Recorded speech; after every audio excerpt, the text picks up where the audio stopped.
Hey everybody, in this episode of the Riverdale After Show, there's a woman with a plan and a man with some abs. Can the two of them combine to create a great escape? Find out next on the Riverdale After Show. You're tuned in to AfterBuzz TV, the ESPN of TV talk.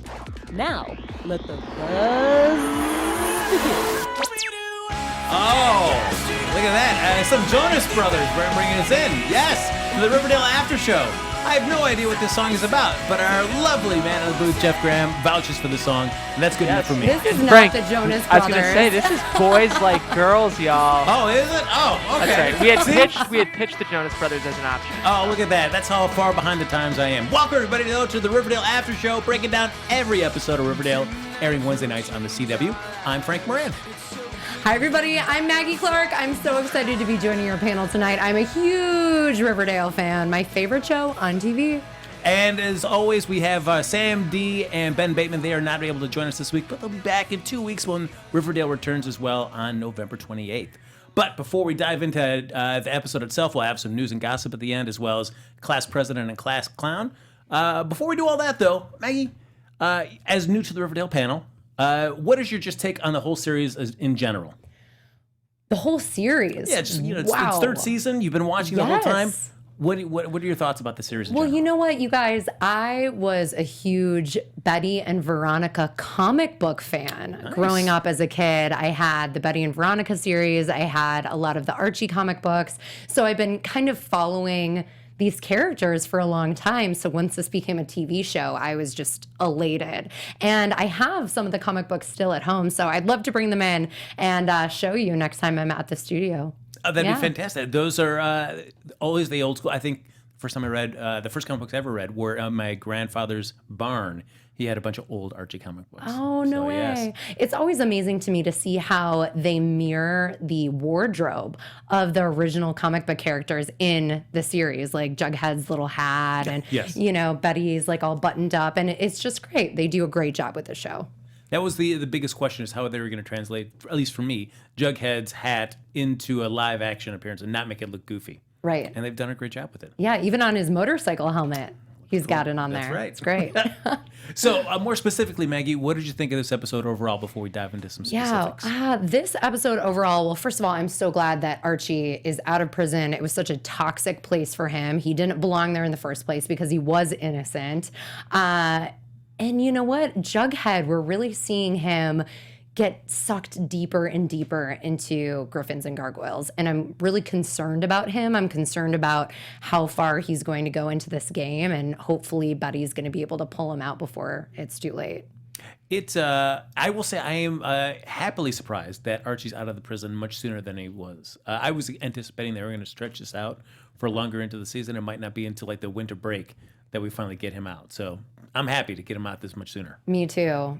But oh gosh, I don't know about Tony giving him stitches or fixing up his wound. I just hope that he's going to be able to recover fully from that really terrible wound. He's exhausted, he's malnourished, he's injured, and now he's in a bunker. Well, I mean, I feel like, because at first I thought, boy, okay, he crawled through a pipe with a bunch of sludge and sewage and whatnot. Then he goes down to a bunker. Not the most medically sterile place to get fixed up. But I have to imagine that Dilton Doily was, he's a Boy Scout. He was prepared. So I imagine he's probably got a lot of medical supplies for any cuts or bruises or scrapes you would get while you're in the forest. That's a good point, but Tony still is not like a trained paramedic. Yeah, it's when the confidence that she had when she said at the end, "Oh, you're all stitched up." I'm like, okay. I don't know about that. Yeah, I didn't see your medical degree at all, Tony. Right. Yeah, so, and it's one thing if you got like a scratch or even a slice, but a stab wound. Oof. I don't know. It could have hit an organ. Yeah. Right. There's not much body fat on Archie at all. That's That's for sure. Ooh. So as we get into it, I feel like the big overall part of this episode was kind of exploring Jughead's premise that this game is much bigger than just the board game itself. That it is a game that's exclusive to Riverdale. It's all about Riverdale and doesn't exist outside Riverdale and runs much deeper than just something that their parents played. Right. And I mean, I was surprised to see that even the Warden is sucked into this game. So yeah, it is much deeper than just some game that these kids may have just happened upon and now they're playing it, people in Riverdale may have been playing this game for generations now.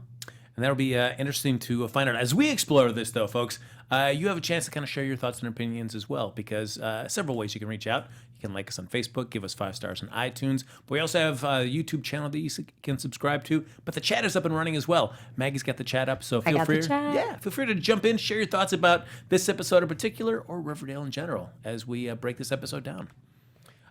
So it does start out, though, with Archie. He's been wanting to plan a great escape. And he has the initial idea of one that he's going to do with Joaquin, and it fails spectacularly.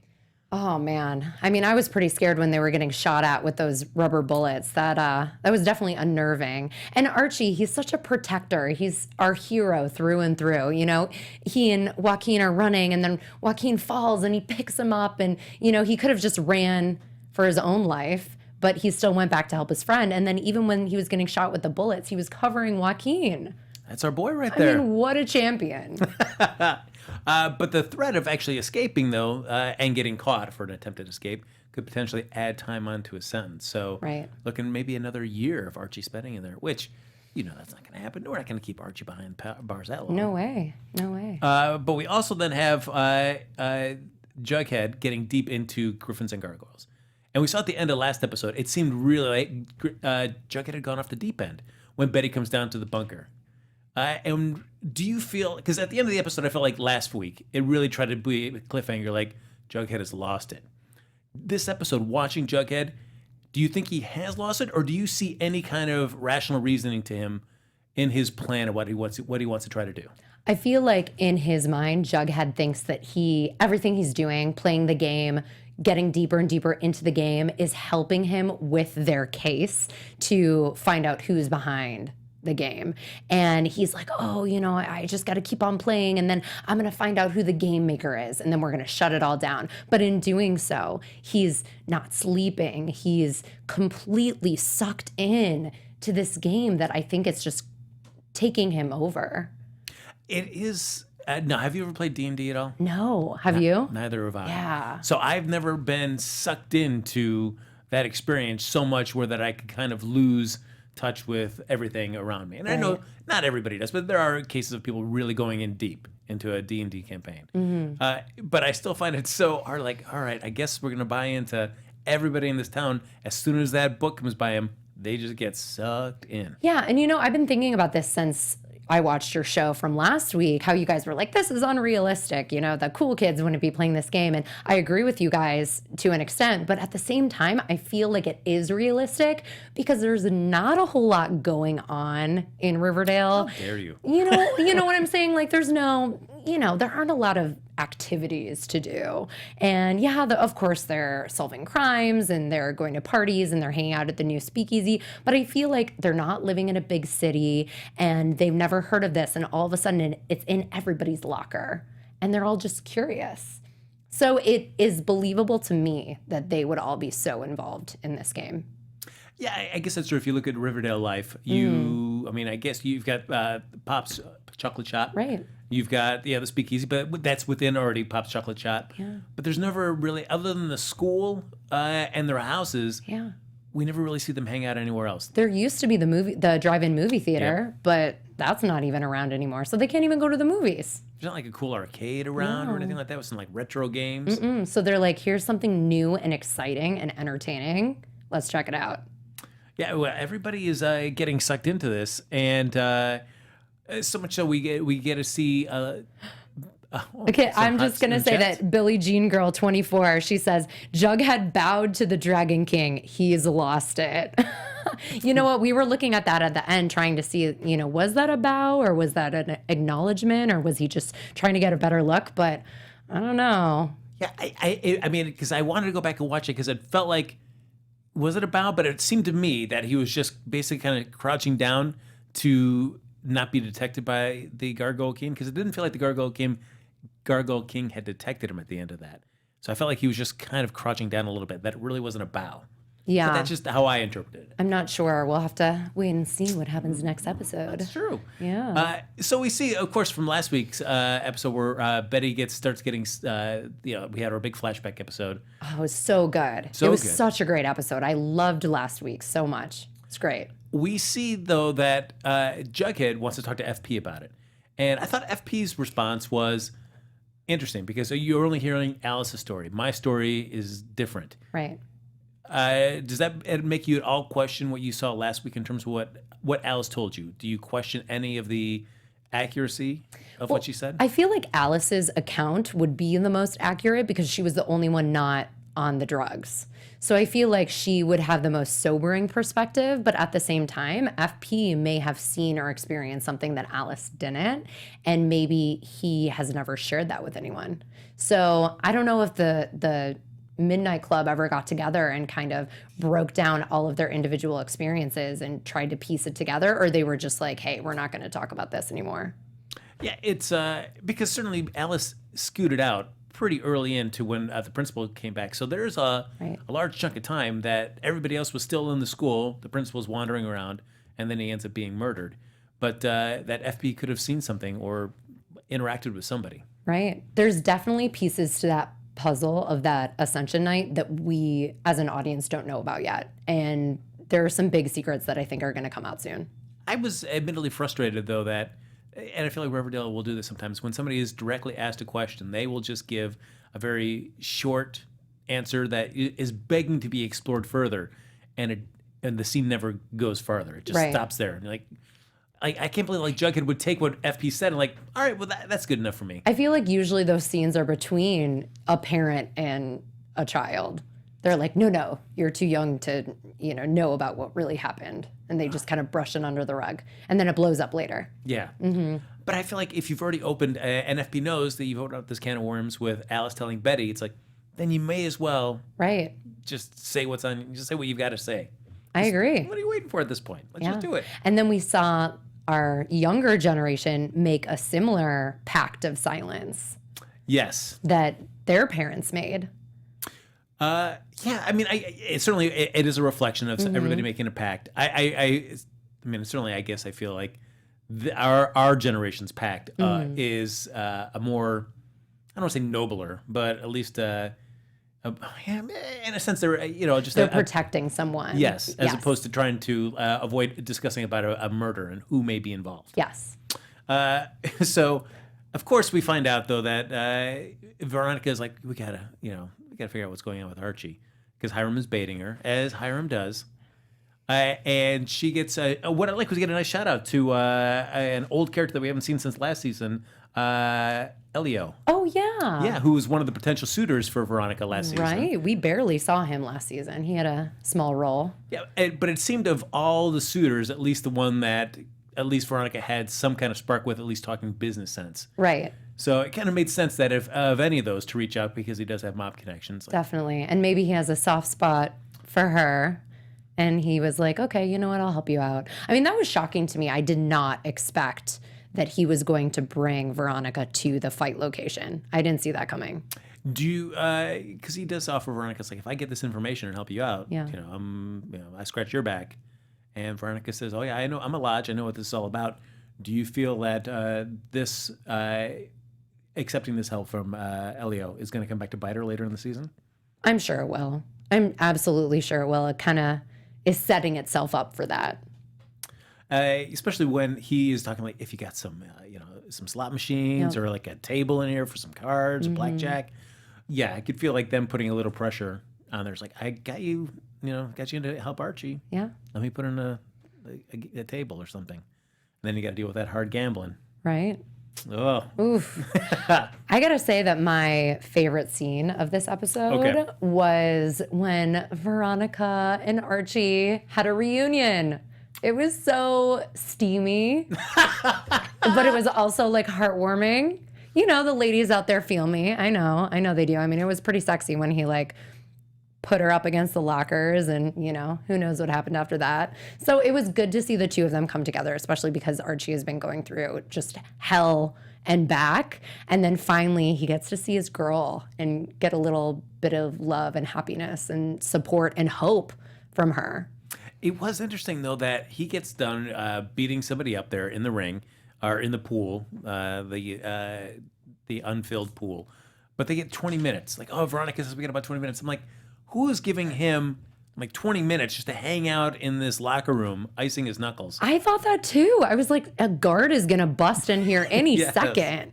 I thought that was a little unrealistic. I'm like, 20? Come on, guys. There you go. I don't know. That was like one of the some kind of fictional show that we're not covering today. Ooh. But you know what? Maggie, we do cover lots of shows here at AfterBuzz. We sure do. We have a special message for you guys right now. And hey, AfterBuzzers, our network produces after shows for nearly all of your favorite TV shows.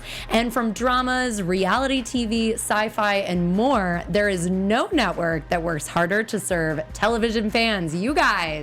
And we need your help. We're asking that you please subscribe to one or more of our YouTube channels. And by subscribing to our channel, YouTube will suggest content that's tailor-made for you, and you will help AfterBuzz continue to grow. And if you're worried about pesky notifications, don't be, because they are optional. And hit that subscribe button now for this channel and check out our other AfterBuzz YouTube channels as well. And let us know you did so in the comments, and we will thank you live on air. And for now, thanks so much for being the best fans and for helping us be the ESPN of TV talk. Very nice. I will say one thing is about Archie and Veronica, though. When Archie is first let out into the ring, and he's got the bag over his head, and Veronica just saying, "I would recognize those abs anywhere." Oh, yeah. There you go. I don't need to see that. I mean, face. wouldn't we all, ladies? I think so. I'm all about those abs. I have a little news about those abs later in our show, by the way. I'm very excited about that. There you go. Can't get enough of those KJ abs. There you go. We get to see Betty, though, since we did have that flashback last week, that there are more people than just our core four that are involved in the Midnight Club. And we see Betty kind of spreading what she's known towards some of our secondary characters, which includes Josie, Keven, and Reggie. Characters that we don't get to spend a lot of time with. But I like this episode that by the end of it, they have their own little pact that they're going to form within the larger pact to do some stuff. And I'm excited about this because those are three characters that don't get a lot of screen time. And I hope that means we're going to get some more from them. I agree with you. I really like those characters. I love, I love Reggie. I love seeing Josie. I mean, all three of them are fantastic in the show, and they have such important storylines within themselves. So it'll be really nice to see them have a little more of their own action going on. I agree with you. And it would be nice just to see it not in relation to how they interact with any of our big four, but just how the three interact amongst themselves. Yeah. And just see where that story goes. Because to feel like that they've been put on their contract status, they're the season regulars, we don't really see much of them. And that gets frustrating. Josie and Keven, we're going to see a little more interaction with the two of them, I think, because now all of a sudden their parents are engaged. Yeah. That was kind of weird, huh? It was interesting because, of course, they find out from Betty that, oh, yeah, our parents were together back in high school. And when they kind of coyly ask about their high school years, they deny even knowing each other. Right. And I feel like, why would you, I don't know why they were so reluctant to even share that they were involved at all in high school. Right. I don't know. Maybe it just has something to do with the pact that they made, and how in last episode we saw that they kind of went their separate ways after the Midnight Club ended. They barely even said hi to each other in the hallway. So I don't know. I think that they just kind of got involved in this idea that, no, we weren't friends, and we're going to forget that whole experience happened, even though they were in love, it seemed. Yeah. Right. And certainly, I guess even the early 90s still, in terms of people being accepting of people from different cultures, different races being together, that seemed a little unusual to me. It's like, really? We're in the 90s. It shouldn't be that odd. But it was still enough to keep them kind of going their own separate ways, as you said, until they reunite now. And we've seen them kind of involved a little bit in previous seasons. But I feel like every time with Riverdale, you get these huge plot jumps with a lot of the secondary characters because we don't spend a lot of time with them. It's true. So all of a sudden you can just have this episode where like, oh, you know what? We're getting married. It's all about the core four. Yeah. You're like, yeah. Okay, that's cool. Right. What are the odds are that we will actually see that ceremony on an episode? Oh no, I don't think so. I don't think that's important enough for an episode. It'll be like, oh, they went to the courthouse and now they're married and now they're, living together. Because, I'm thinking, if you're thinking of like a daytime soap opera, anytime you announce like a wedding or a big event, that is usually a point where some other storyline will kind of impact at that wedding. It's usually a big indicator, like, yep, something big's going to happen here. I don't know if necessarily for a nighttime drama, if it'll have that kind of like focal point, like, oh yeah, it's a wedding and something big is going to happen. Right. I don't know, because it's a secondary character, so you're wondering, like, is it big enough to be like, yeah. You know what? This just occurred to me too. We didn't hear a single thing about the farm in this episode. I'm fine with that. Yeah. I'm kind of not involved in the farm either, but I'm still wondering if the farm has anything to do with griffins and gargoyles. It will be interesting because I do agree with Jughead's theory that this is somebody that's been not one of the Midnight Club that was responsible for the murder of the principal, but is somebody that's been playing this game and has for a lot longer than that. And so far I don't know if I've seen anybody currently in the cast that would kind of fit that description of somebody that's been around a long time that you think could be the Gargoyle King. I have one guess, and it's a very disappointing, disheartening guess. Lay it on me, Maggie. And I don't even know if I want to say it out loud because I feel like people will be upset with me because it would just be such a surprise. But that's why I'm thinking it, because it's the last person that you would think would be the Gargoyle King. I'm going to write it down. Let me see. I'm going to see. All right. Do I match? The Do I match last Maggie? person that you would think who's always there Yep, in Riverdale, this is what I'm who's thinking. been around for years and years and years. All right. I have written it down. All right. We'll see. Do I match Maggie? Okay, ready? Yes. Well, should we say it at the same time? All right. Okay. 1, 2, 3. Pop. Yes. Oh, we did it. Mind meld right there. We're sorry, guys. It would be so heartbreaking if that was the truth, but doesn't it seem possible? If you're looking for a character that's been around for a long time, that has been kind of under everybody's radar the whole time, Yeah. and knows everything that's happening within the town. Yeah. It'd be heartbreaking. And I know that he, went around in the last episode and he snatched the handbook out of somebody's hands and when they were at the chocolate shop. But I mean, that could just be to keep up appearances. Yeah. Or it could be a supernatural being, and then they're going to have Sabrina the Teenage Witch come in and banish him, and it's going to be a demon. Those are my two theories. Let's see what you guys think. I know the creator and executive producer, Roberto Aguirre-Sacasa, he has said that Sabrina's will be an actual supernatural phenomenon, an event that they'll be dealing with.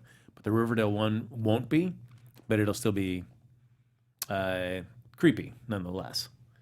So you don't think that she'll come in I don't think she'll come in to deal with the Gargoyle King? Yeah, I don't. Okay. I think it's too. If this ever does happen, I can imagine perhaps next season. Planet V says Pops is too short. Pops could be on stilts. That's true. Yep. A lot of people say he's too perfect, but don't let him be the bad guy. I know I don't want him to be the bad guy. Everybody says, no, not Pops. I'm sorry, you guys, but I just had to say it. But hopefully I'm totally wrong. It is, because the Gargoyle King, that costume is so bonkers.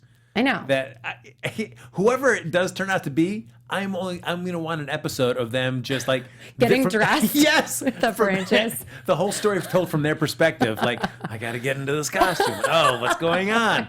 Because it is so ridiculous. I know. Because walking around in that costume in the woods where it is not stable footing the whole time.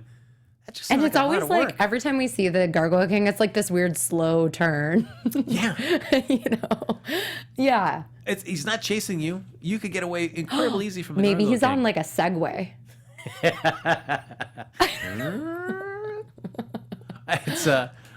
We are finding out, though, that more and more people in this town are involved in Griffin and Gargoyles than we originally thought. And it feels like you don't even have to play the game to be involved. Right. Because we see Joaquin, he starts throwing references out to, oh yeah, if I stab you, Archie, the warden says I can ascend. Yeah, that was really crazy that it was going on in, what is it, a juvenile hall? Yeah. Juvenile Delinquent Center. And what did the warden call him? I wrote it down. The Red Paladin. Paladin. Man. And then did the warden drink the blue stuff because he failed the game? Because he didn't kill the Red Paladin and he was supposed to? It seems like that was the case, that he failed his task to ascend, so then he had to go away. Gosh. You failed your mission. It's a pretty gross death scene. Yeah, it's it's just. I mean, I'm glad he took off the glasses, though. I mean, that was very nice, but because he looked so composed, and then it was just like, Ugh. All right. It just seems like such a juvenile game, and then this, seemingly powerful man is under the thumb of this game. It just seems so strange to me that it kind of got its hands into even this Warden. I don't know. Yeah, because he does invite Archie up to a final meal. Yeah. And I feel like at least Archie was smart enough to realize, like, oh, wait, this is my final meal. He picked up on what this is all about and used that as an opportunity to ask him some questions. Like, if I'm a dead man, you might as well tell me what you know, because, who am I going to be able to tell? That was smart, because he also said that the witnesses that were paid off were hiding in Shadow where Lake. was it? It was a mine, right? Oh, the mines by Shadow Lake, right? Right. So now Archie, I could see him going and finding those guys and confronting them and convincing them to change their testimony. And then Archie has an appellate attorney and has an appeal for his case. No, that makes sense. I mean, you feel like his mom's got to come back. Molly Ringwald's got to come back to get her son off of Totally out of this. But then also asks, are you in Hiram's back pocket? Right. And he says, no, my soul belongs to somebody greater than that. And he's always watching. He's always watching. That's right. The Gargoyle King, I think he was referring to. It was interesting, though, that when they stage this jailbreak, we get to see a lot of interconnected scenes, because it's Jughead wanting to run a campaign while Veronica is trying to stage this breakout to free Archie. And as Betty goes to solicit Jughead's help, he says, oh, wow, you freeing Archie is just the kind of human element I need to fold into my game to make it really compelling. Right. And so she's like, they've lost it. You go do your thing, but I'm taking your bike. I gotta say, I was so disappointed in Jughead in that scene, because Archie is supposed to be his best friend. And Betty's like, all right, Jug, I need your help. Let's go break out your best friend and, rescue him from this horrible situation he's in. And Jug's like, no, I'm going to play this game. Like, are you kidding me? Like, go help out your girlfriend, bust out your best friend. Like, what are you doing? Why is that game more important? And then he's going to let his girlfriend just go off into the woods on his bike alone on this dangerous mission.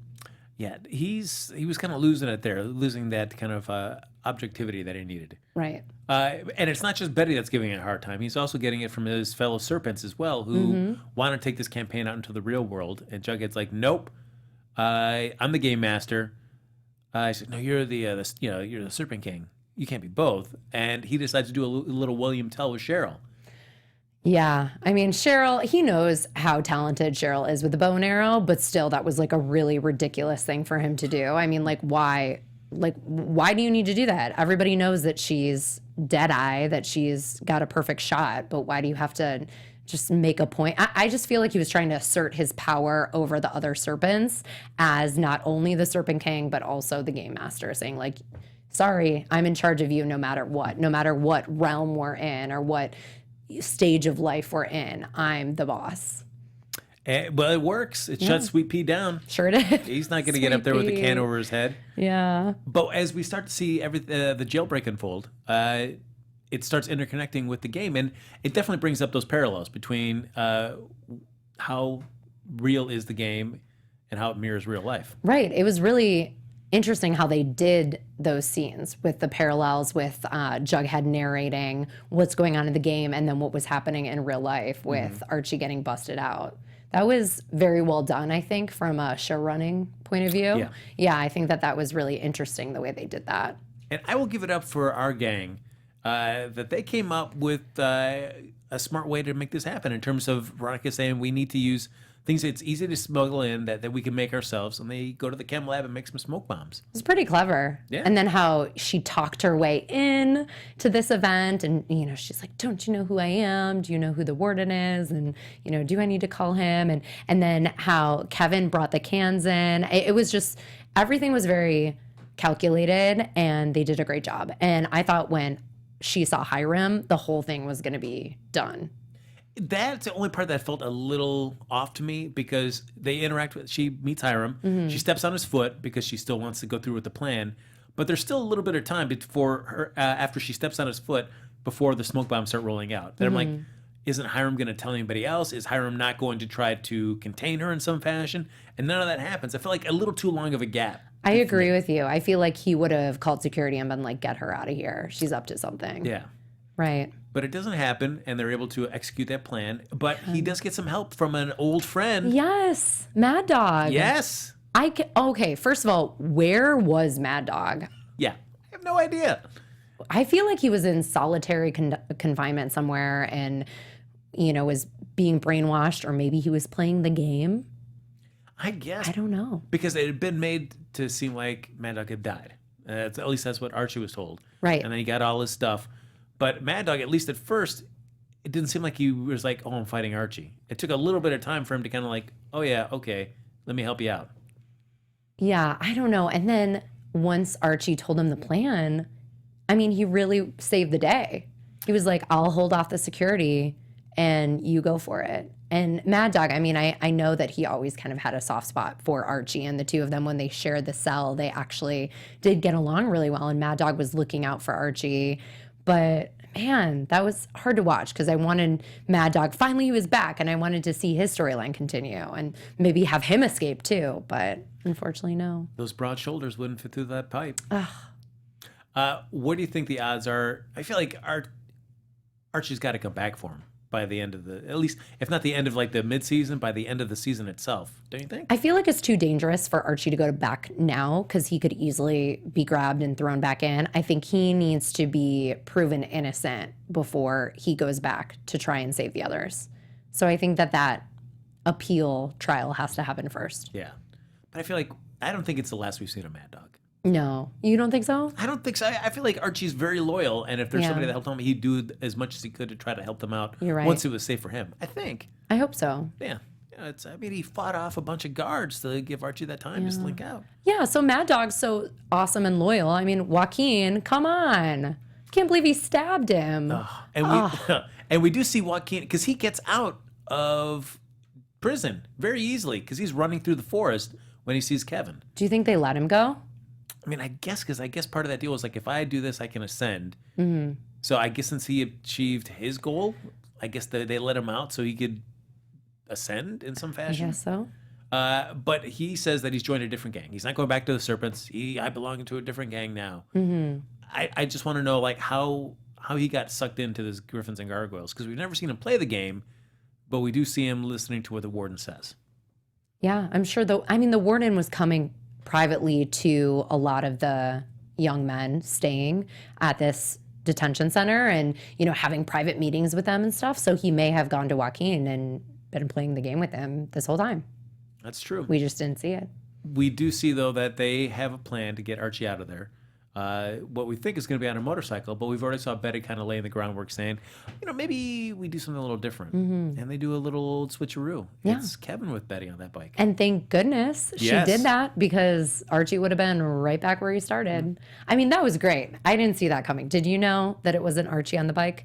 I figured it had to be. They're not going to get them busted that easily. So See, I definitely thought it was Archie. I was like, oh no, what are they going to do? Oh, so glad it was Kevin. It was Kevin. Yeah. Like your boy, even though he wanted to go find Joaquin, he still came back from what was important. And I got to point out that Betty looked super hot in that black leather serpent's jacket. And she had her hair done up. And like, she reminded me of the scenes that we saw of her mother from last week, when she was like the badass Betty, and that was badass, or excuse me, you know what I'm saying. Dangerous looking Alice Cooper.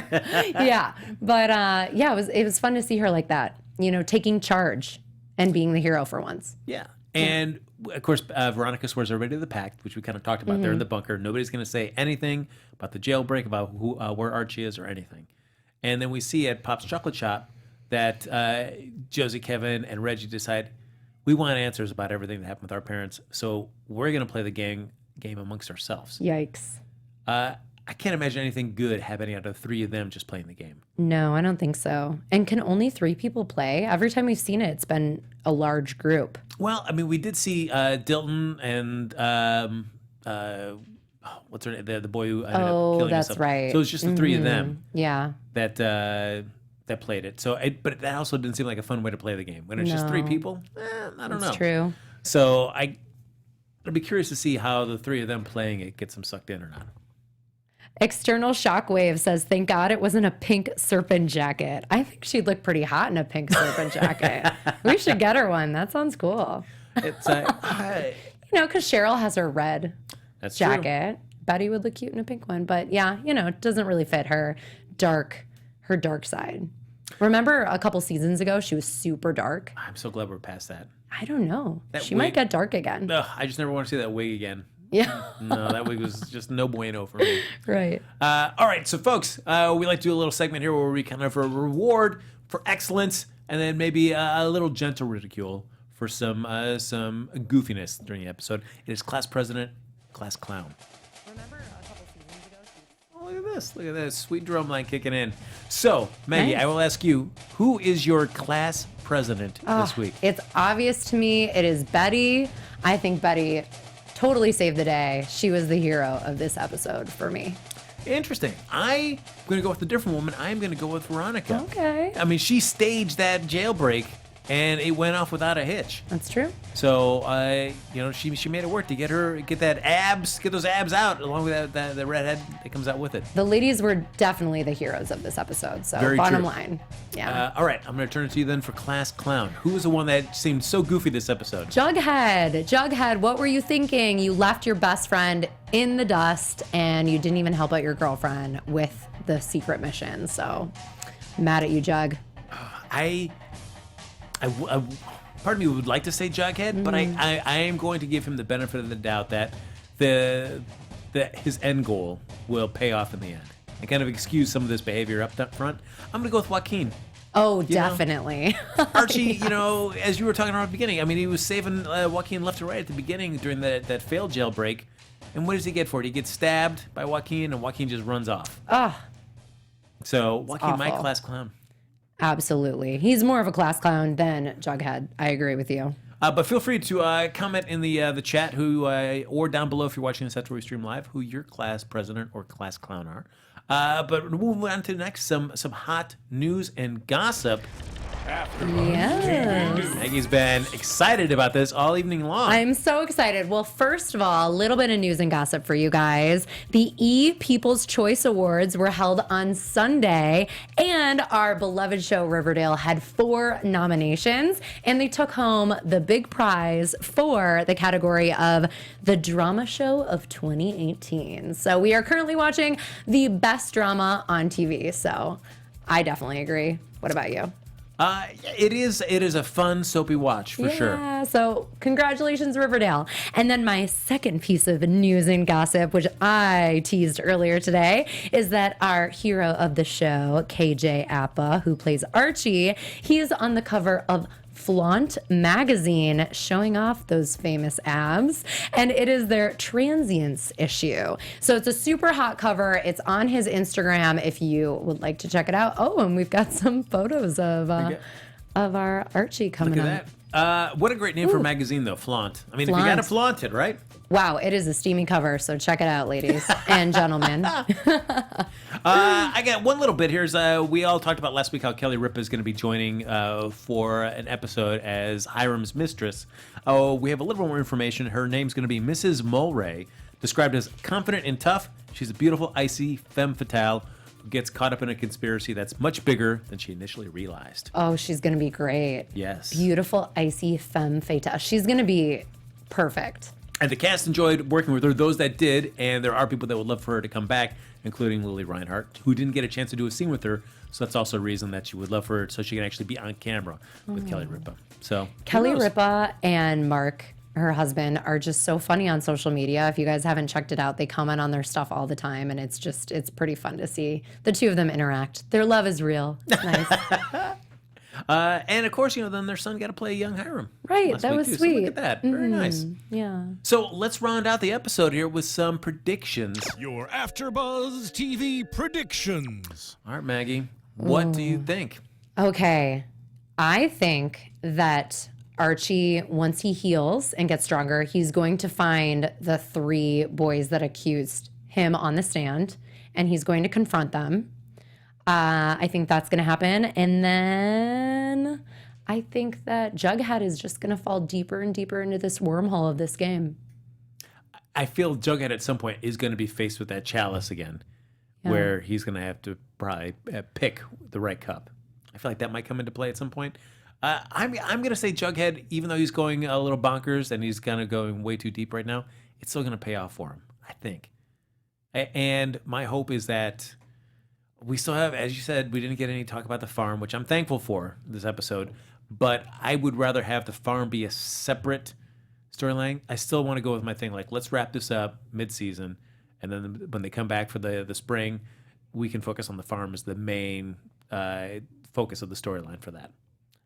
That sounds good. I would like that. Yeah. Because I feel like last season when they did with the Black Hood, and it just like there's too much of it. It kind of bled through it, and it wasn't executed as well as I would have liked. So I rather would just give me a strong ending, and then let's go into the next chapter. That sounds good to me. Let's do it. All right. Some solid predictions. There we go. Is the writer's room listening to me? Who knows? Probably not. No worry. But ladies and gentlemen, thanks for joining us for Riverdale. As always, like us on Facebook, give us 5 stars on iTunes, subscribe to the YouTube channel, and thanks everybody for hopping in the chat. And if you're watching after we stream live, feel free to comment down below. And big thank you to the incredibly awesome, super talented Maggie Clark for joining us there. Please come back.